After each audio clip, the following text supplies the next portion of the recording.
यहाँ करना है? ये लो। शुक्रिया। खुदा हाफिज, ख्याल रखना।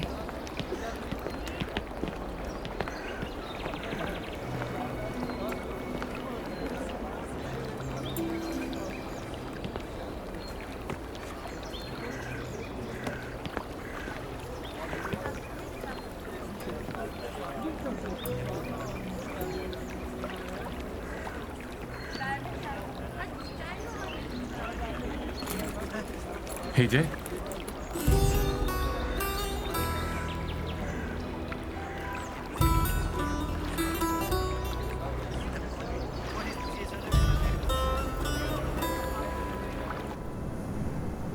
हमेशा से उर्फा आना चाहती थी।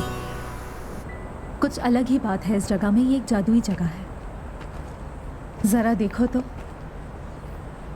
यूं लगता है जैसे माजी और हाल एक साथ जी रहे हो यहाँ पर, और इस सब के दरमियान में हम इंसान रह रहे हैं, जैसे हम दोनों।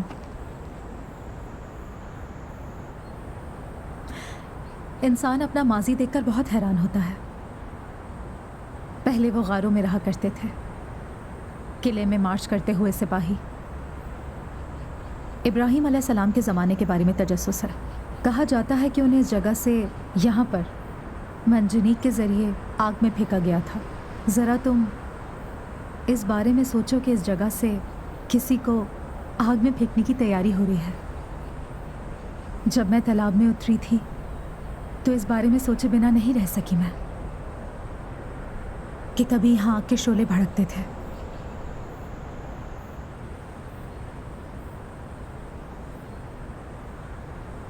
तुम जब उर्फा आए तो तुमने क्या महसूस किया? मैंने कुछ भी नहीं, कुछ भी नहीं। अजीब सा सफर था ये। बता नहीं सकता कि हकीकत थी या फिर ख्वाब था। अजीब। हाँ,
ये ले जनाब, 2 पहाड़ों का दरमियान उस तरफ है। दरमियान की जगह यही है।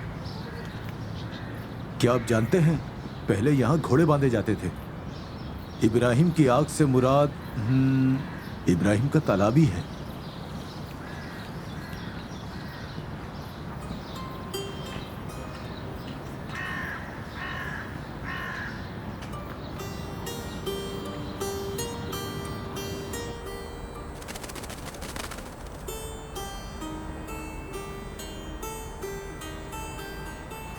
तुम्हारी खामोश रहने की आदत नहीं गई। तुम किसी एक बात पर तवज्जो देते हो और घंटों उसी बारे में सोचते हो। जिस्मानी तौर पर यहाँ मगर दिमागी तौर पर नहीं। क्या वाकई आज तक तुम बिल्कुल नहीं बदले? तुम क्या चाहती हो, क्या कहूँ? कह सकते हो कि मैं नहीं बदला आज तक।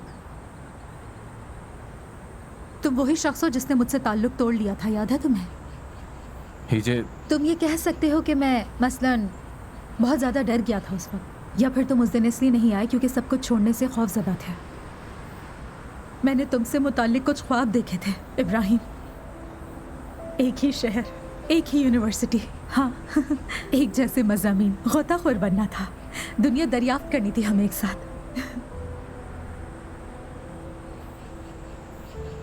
कितने ख्वाब दिखाए थे तुमने मुझे,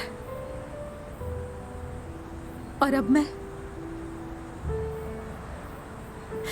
अकेले ही इन ख्वाबों का पीछा कर रही हूँ और उन्हें पूरा करने की कोशिश कर रही हूँ। तुमने मुझसे मिलने का वादा किया और उसके बाद मुझे धोखा दिया, इसका मतलब जानते हो ना? तुम जानते हो मुझे क्या बात ज्यादा परेशान करती है? तुम्हारा खामोश रहना। पहले भी इसी तरह खामोश रहते थे, मैं तुम्हारी तरफ से बस एक जुमला सुनने के लिए बस मैं बैठी रहती थी वहां।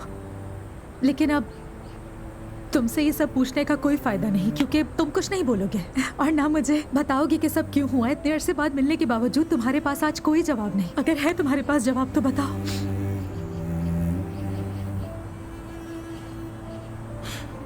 वो मैं शायद मैंने तुमसे वो बात करने में बहुत देर कर दी थी, जब मगर बहुत देर हो गई है, बहुत ज्यादा देर हो गई है। वैसे भी वो सब कुछ उसी वक्त खत्म हो गया था जब तुम मुझे अकेला छोड़ गए थे। ना मुझे कोई कॉल की, ना ही मुझसे कोई रास्ते में रहे तुमने मेरा बिल्कुल नहीं सोचा।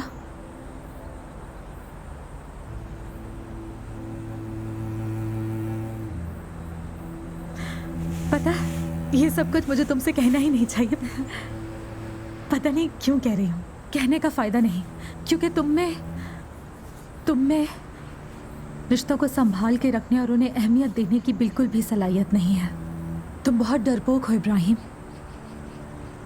और वो डर तुम्हारी शख्सियत और तुम्हारे बात करने में नजर आता है। मुझे अब चुप हो जाना चाहिए, क्योंकि यही बेहतर है।